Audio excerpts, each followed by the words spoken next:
Il y a toujours deux Audi aux deux premières places de cette 73e édition des 24 heures du Mans.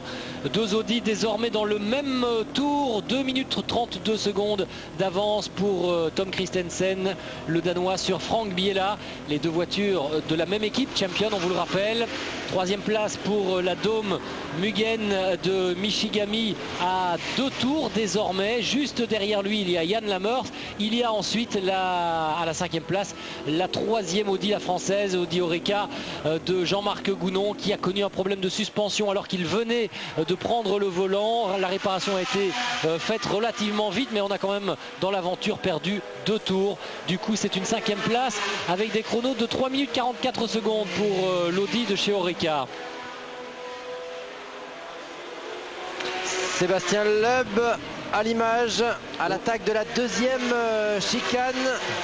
Allez, on va vivre ces images en caméra embarquée avec le champion du monde des rallyes.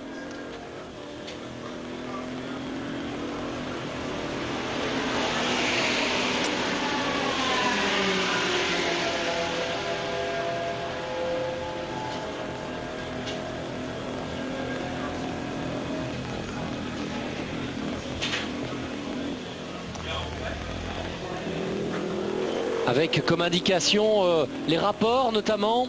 Oui, les rapports à l'intérieur, donc 2, 3, 4, 5 et les petites diodes qui s'allument au fur et à mesure. Au début elles sont vertes, au fur et à mesure que les tours moteurs montent, et quand les deux diodes rouges se rejoignent pratiquement au niveau du numéro de la vitesse, c'est signe pour le pilote qu'il faut changer de rapport. Un Sébastien Loeb avec un style de pilotage encore très particulier. Il freine du pied gauche sur ces voitures-là, et Henri Pescarolo nous disait que lors des premiers essais, effectivement, il continuait ou il attaquait son freinage à la fois avec le pied gauche sur le frein et le pied droit sur l'accélérateur, la même manière qu'il faisait en rallye, et que les disques ne supportaient pas ce traitement. Donc il avait des freins qui étaient surchauffés lors de son apprentissage de cette voiture-là. Visiblement, petit à petit, il a intégré ça. Quand il freine, il n'accélère plus, il ne contrôle pas les dérives comme il est obligé de le faire en rallye, et il arrive aujourd'hui à réaliser d'excellentes performances. Et il vient encore de tourner en 3 minutes 41 secondes et 9 dixièmes, toujours très régulier Sébastien Loeb, alors qu'il y a des soucis pour une nouvelle fois pour Vanina X. On change de pilote d'ailleurs. Vanina va laisser le volant, me semble-t-il, à Joao Barbosa, qui avait effectué le premier relais. Et vous voyez que la Fijac X aide le pilote portugais à se sangler, comme c'est la règle généralement.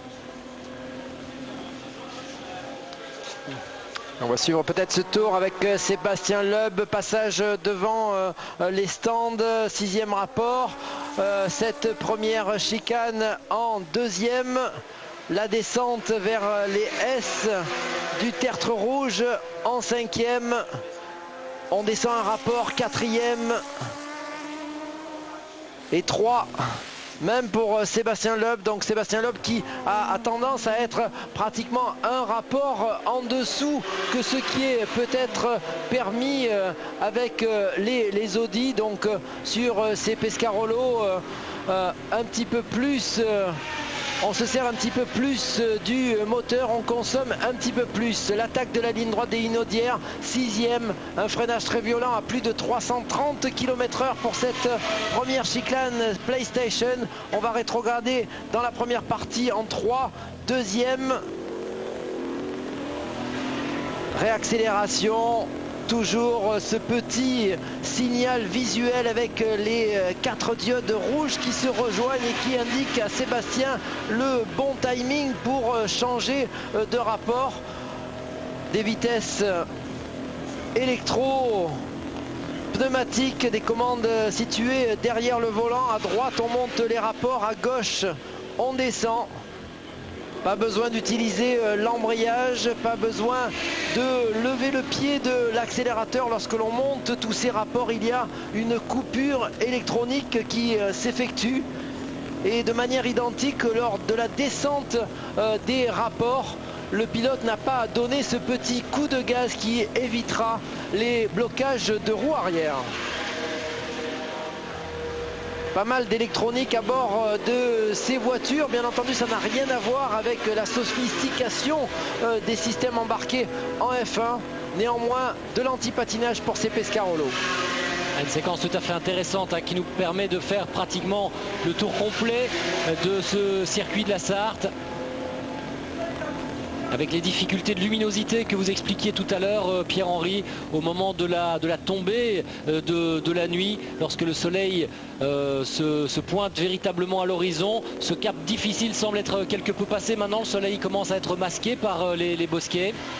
Oui, là on est dans une bonne partie du relais. Effectivement, le soleil est suffisamment bas, il est masqué par les arbres et donc la luminosité est quasi identique partout. Et puis ça sera un petit peu plus difficile un petit peu plus tard quand la nuit va tomber sur ce circuit. Pierre-Henri, je vous propose d'aller dans le stand des Team Oreca et de retrouver Stéphane Ortelli.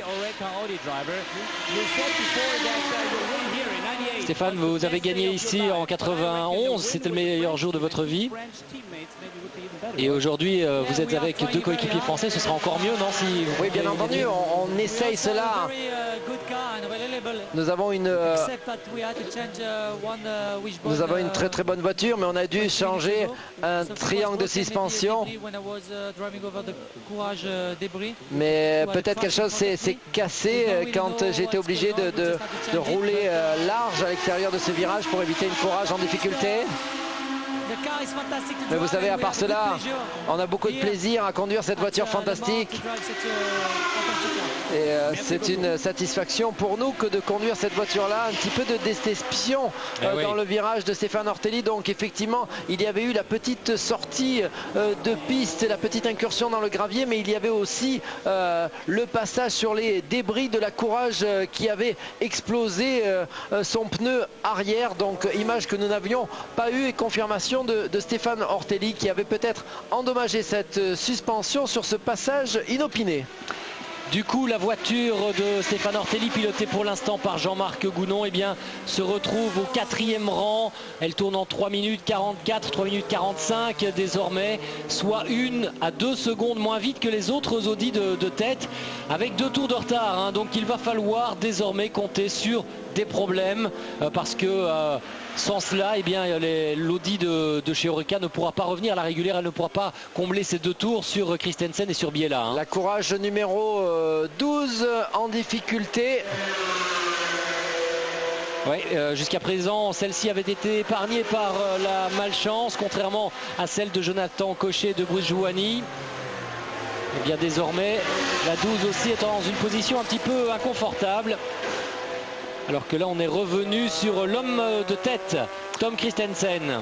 Bonne nouvelle, Jacques-Sébastien Loeb sur sa Pescarolo est en 6e position. Une place de gagné pour l'équipage français. Et Jean-Marc Gounon, lui aussi, en a gagné une supplémentaire. Il est revenu à la 4e place désormais, à un petit tour maintenant du japonais Michigami. Ça, c'est pour la catégorie LMP1, bien sûr. On notera encore la 8e place de la Zytec et la 9e de la Courage qui était en difficulté à l'instant. Et dans la catégorie GT1, toujours le tiercé Corvette, Aston Martin Corvette avec Fellows, Cox et Gavin dans cet ordre. On marque une courte pause et on revient ici en direct sur le circuit des 24 heures du Mans.